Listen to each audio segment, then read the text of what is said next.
G'day everyone, Jason Foss here from the Capricornia Chamber of Commerce, here as usual with President Phil Henry, our last video of 2022. It Phil. is indeed. It's the 21st of December. You know what day that is, Jason? I do know what day it is because this is actually our second take. I didn't before, but now I do. It's Gravy Day. It's Gravy Day. Thanks Hello, to Paul Dan. Kelly. It's Joe here. Exactly right. You're not going to break in a song on me, are It's you? the 21st of December, and now they're ringing the last bell. There we go. There was a really good rendition of that done late last year or the year before with everyone in COVID lockdowns. Did you ever see that? Yes, I did. Yes, yes. Brilliant. So, Anyway, we are sidetracked as usual. Not uncommon for us at all. Indeed. What's going on? But, well, yes, end of the year, so it's an opportunity for us to wish you all a Merry Christmas and a Happy New Year, and to talk a little bit about the new year. Committee is going to have a meeting in January where we are going to plan our activities, our events for all of 2023. We did get a little bit, stuffed about, for want of a technical term, by COVID with and the after effects of COVID during 2022. So a couple of months we couldn't put on members' events. We are going to rectify that for 2023 so that there will be something on every month, along with the coffee meetings at the last Wednesday of every month. Yeah, so our goal after the meeting in January is to have the whole 12 months of events, at least dates booked in. Dates booked in. So we'll know exactly what's coming up, which should make things run a bit smoother for us this year, next year. And not only smoother for us, but smoother for you.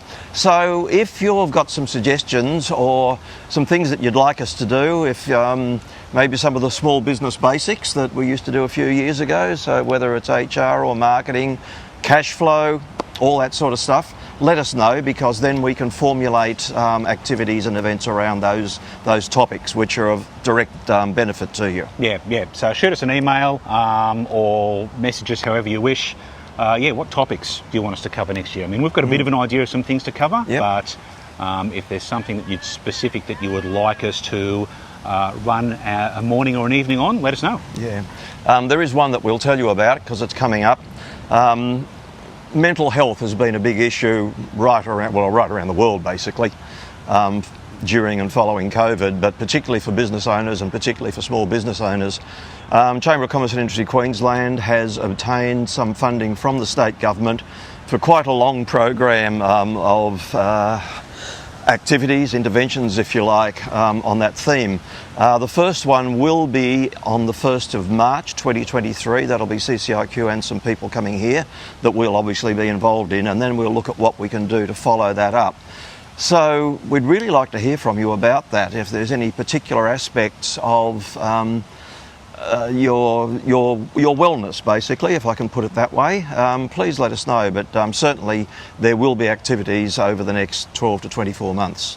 So with the year drawing almost to a close, close enough to a close, Phil, have you got a bit of an overview of what you've been up to this year?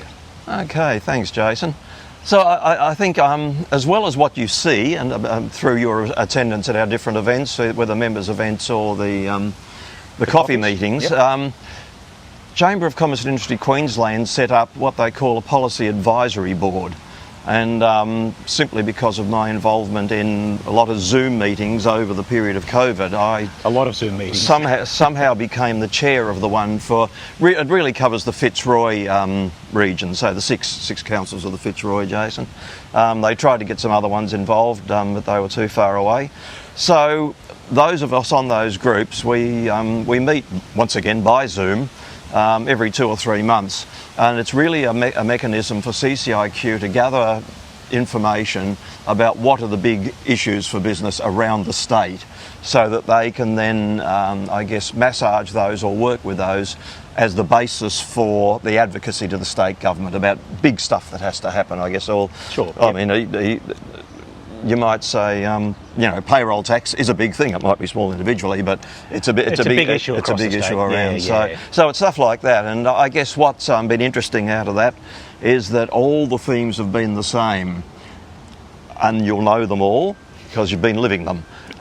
So lack of staff. Yes. Lack of staff.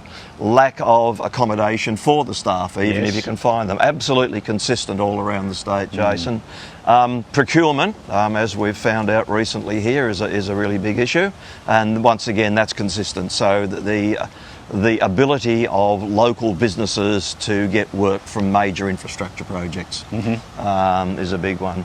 So that's you know, in a sense you could have foreseen it, but it's interesting to get that confirmed when you talk to people all around the state. So that takes up a little bit of my time. So the other one you've been involved in, Phil, is the Regional Policy Committee.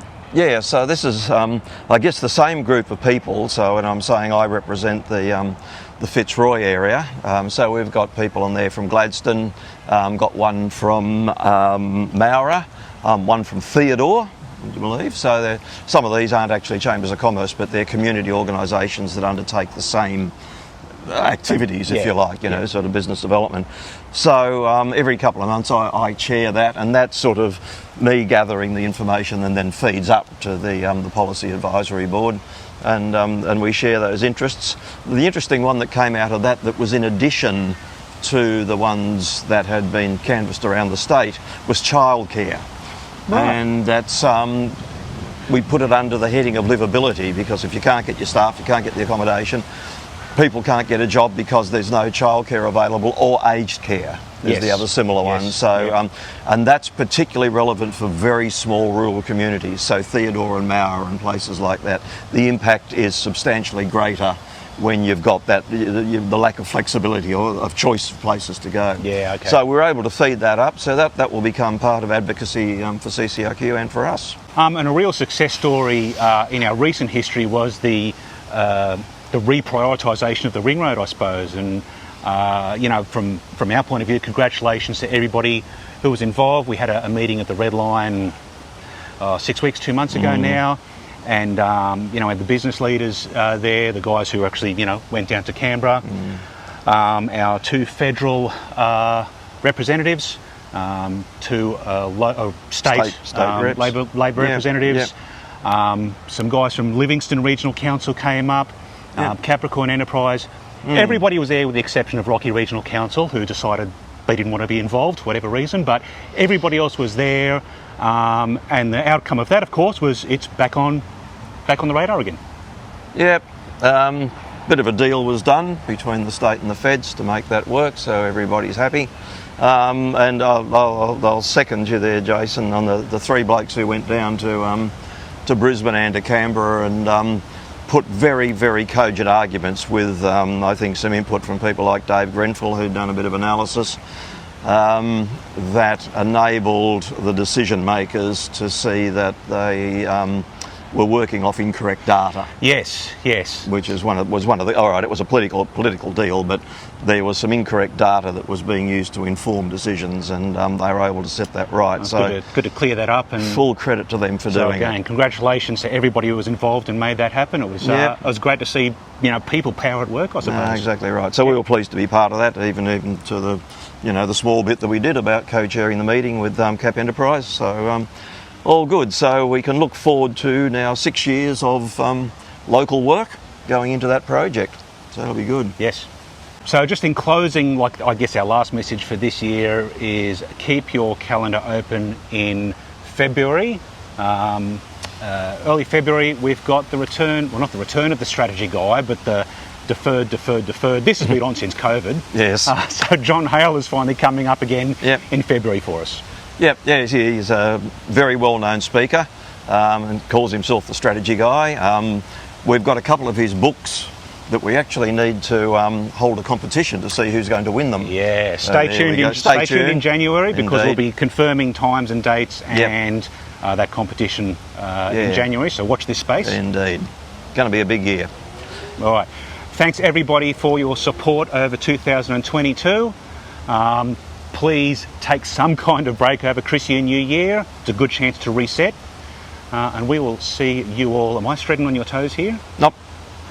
God, I'm closing off. That's normally his job. And we will see you all bright and full of energy, I hope, in January 2023. Indeed. Thanks, Jason. Have a great year, folks. See ya. Cheers.